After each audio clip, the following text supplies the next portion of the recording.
season, we've been walking with Jesus and his disciples from his small hometown in Galilee to the big capital city of Jerusalem. And Jesus has started a movement. It's a movement proclaiming the love of God. It's a movement of healing. And all along the way, there have been many teaching moments about what the kingdom of God might look like. A kingdom of God where everyone is welcome. And this proclamation threatens the status quo. There's a whole lot of people who aren't really interested in the kind of change individually and to society that Jesus is proposing. And so Jesus' whole movement ends in Jerusalem, and in his earthly lifetime, it ends in failure. Basically, you all know the story.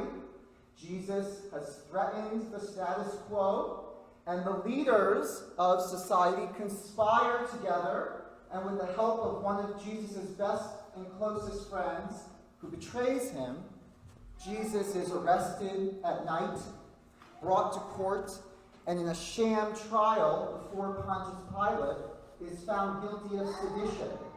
Basically, sedition means threatening the government, and because Jesus has claimed, or people think he's claiming, to be king of the Jews, that means that the Romans are not the king.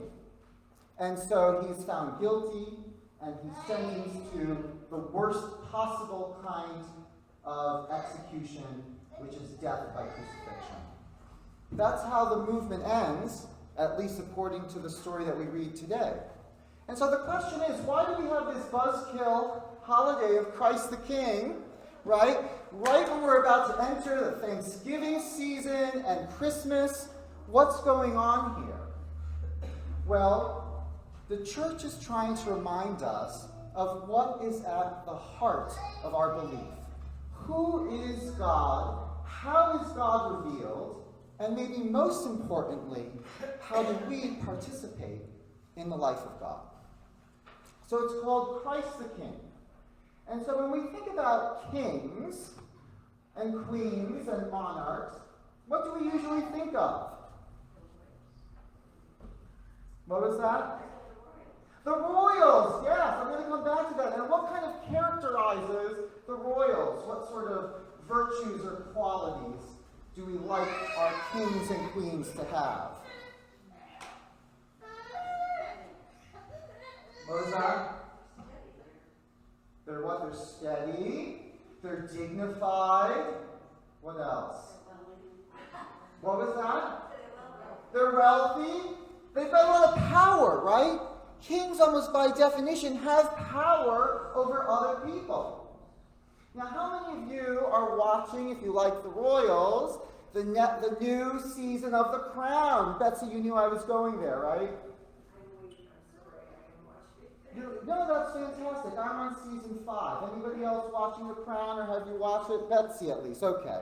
So The Crown, of course, is the story of the British royals.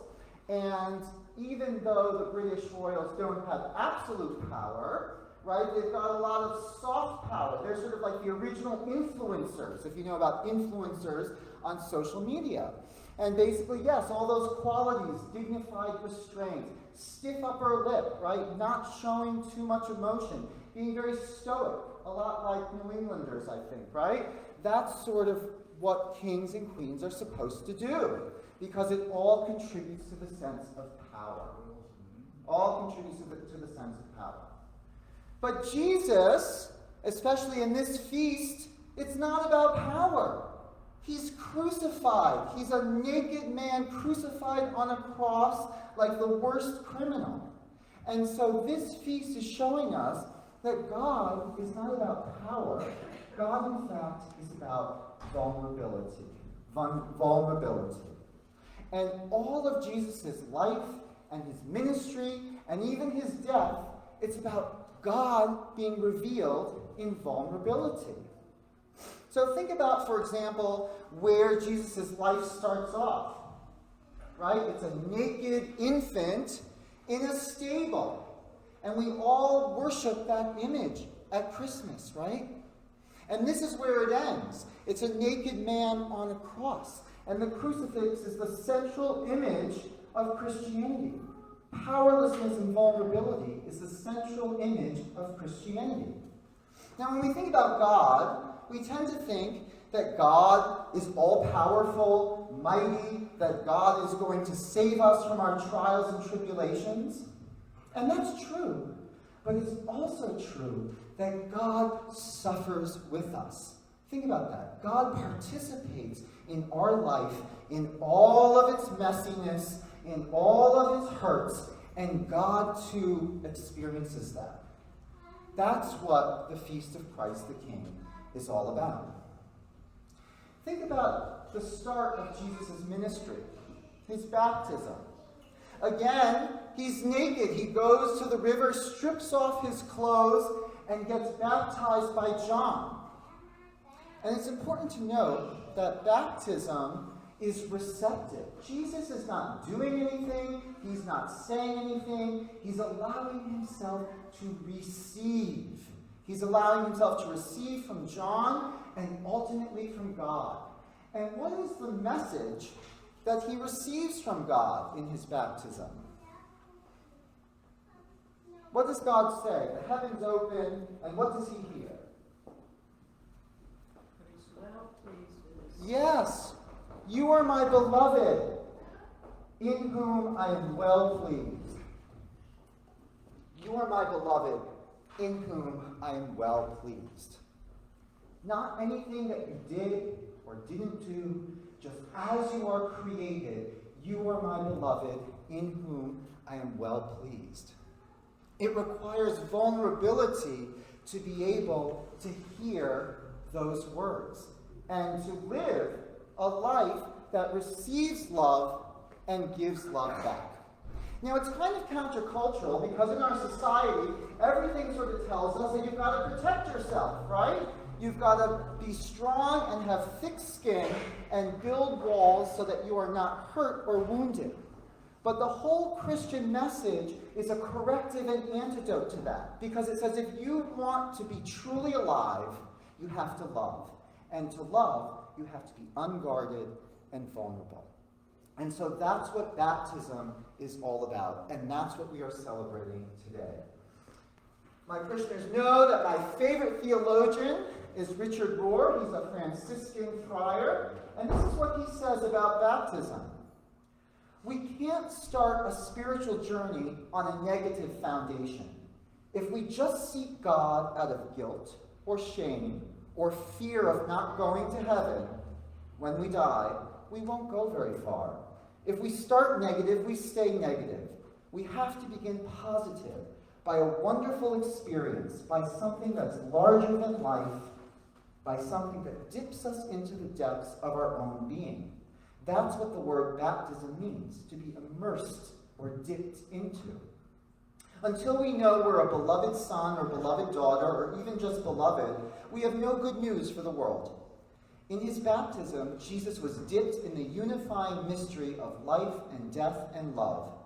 I am convinced that the reason people make great mistakes is because they have never heard what Jesus heard on the day of his baptism.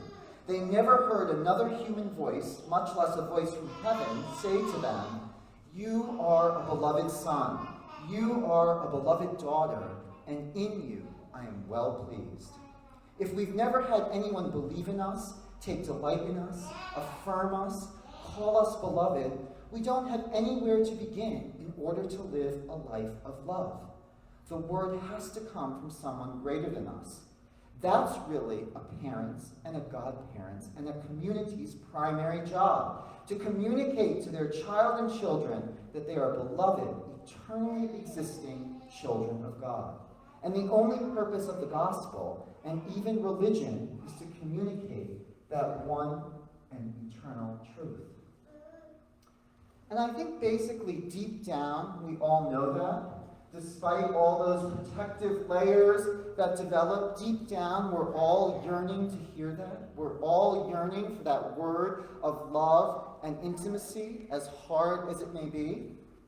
And just this week, I happened to have just a horrible week at work. It was one of those weeks where everything was going wrong, just the burdens and demands of the job were piling up, and it was just triggering this horrible sense of isolation and loneliness and fear and self-doubt.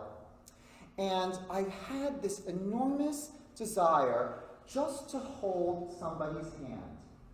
And then just yesterday, with a number of people, this is quite unexpected, I happened to pray together. But it wasn't the words of the prayers that I found healing. It was because we held hands. And in that moment, when I could feel that person's warm, clammy, bony, loving hands, I knew that that person's vulnerability and my vulnerability made us human, and that together we would be able to continue and live a loving life in this world. That's what deep down we all desire, and that's what this feast of Christ the King celebrates. Our lives will be marked by love. That's what baptism says. That's what we celebrate, we affirm, and we pledge. It'll be marked by love, and only love, not by power, because our King is love. In the name of God, Father, Son, and Holy Spirit.